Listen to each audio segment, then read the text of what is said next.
Hello and welcome to Bristol Sport TV. Plenty to look forward to in February.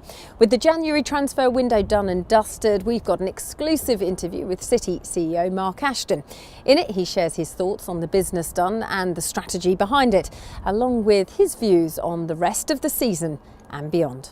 The championship plan would be very detailed because that's the pond that we've been fishing in. That's what we've been recruiting our players for. If we're in another division, we would have a plan that would put us in the best shape we possibly could. That plan would always be difficult, particularly to execute, because the time for any club achieving promotion to starting the season and recruiting players is tight. But yeah, we do our homework. We're professional. There's a professional team in the recruitment department now, and we'll make sure that wherever we are as prepared as we possibly can be.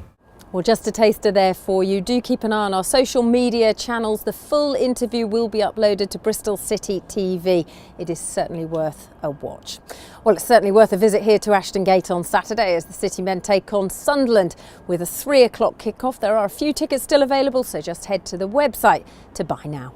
Well, it's a big game for the City women on Saturday, just as the men's match here concludes against Sunderland at 5:30 over at the Stoke Gifford Stadium. The City women will be preparing to kick off against Sunderland's female counterparts. The Vixens are just 2 points behind them in the table and have the chance to leapfrog them up into 7th if they win. On to rugby now, and the men's squad swapped rugby balls for coffee beans this week as they headed to Wogan Coffee Roasters for a taster morning. The players put their barista skills to the test at the local independent roasters. It's a huge week, it's a huge game that we're all excited for, and we can't wait for. It's another challenge, just another test for us, and something that everyone's excited for. At the same time, it is nice on a day like today, our off day, to come and do something different, take your mind away from the environment and your body, and have a rest really, and just something else to stimulate your mind. Well, Bristol face high-flying Ealing on Saturday as the top 2 in the table go head-to-head in the Championship. And of course, Pat Lamb's men unbeaten this season. They are relishing the trip to Vallis Way. We're under no illusion the challenge that we face this week, but you know, we've always said that it's one of many challenges that we've had, and along the way, and you know, going to Ealing, and you know, they're riding high. They're 7 from 7 at home.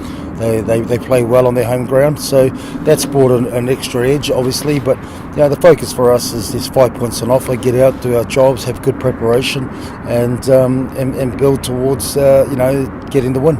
Well, if you can't make the journey to Ealing, why not join us here at the Sports Bar at Ashton Gate, as we'll have a double header of rugby. Of course, the Ealing game kicks off at 7 o'clock and we'll be showing it live in the Sports Bar. But ahead of that, England-Wales in the Six Nations kicks off at 4:45, and entrance to the Sports Bar is after 4 o'clock. So why not come and join us for a late afternoon of rugby? Well, staying with rugby, it was a big win for the ladies team at the weekend as they defeated Harlequins 13 points to 12 at Cleve Rugby Club. And head coach Kim Oliver said it was all down to the dominance in defence. Yeah, it was a really physical game for the girls, and you know, we've worked on defence a lot, and I think our defensively put them under huge amounts of pressure, especially in the backs, and you know, putting pressure on their skills led to mistakes from them. So it was definitely impressive. Yeah. Well, there was also a great result from the Flyers women at the weekend as they continue their excellent run of form and defeated former championship winners Solent Kestrels 58 points to 44. A fantastic effort from the women's team. For the men, though, not such good news. Despite Rondell Goodwin's 16 points and 7 rebounds, the Flyers lost a tight contest against the Glasgow Rocks at the weekend to fall to 8 and 9 in the season in front of the BBC Sport cameras.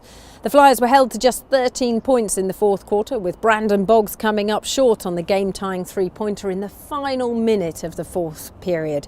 The final score, 84-79. Well, the team faced Glasgow Rocks once again on Saturday night, this time on home turf at the SGS Wise Arena, and the players are hoping that a sold-out crowd will be able to roar them to victory. Especially when it comes to a crucial point of the game, and if us as a team, we have momentum or everything is pretty much on our side or in our control, then you feel the Flyers fans are behind you. So it's going to be one of those wars. It's going to be where everybody on the team is going to have to come and just bring it. This isn't going to come down to a game where it's about talent or skill. It's going to come down to a game of who wants it more.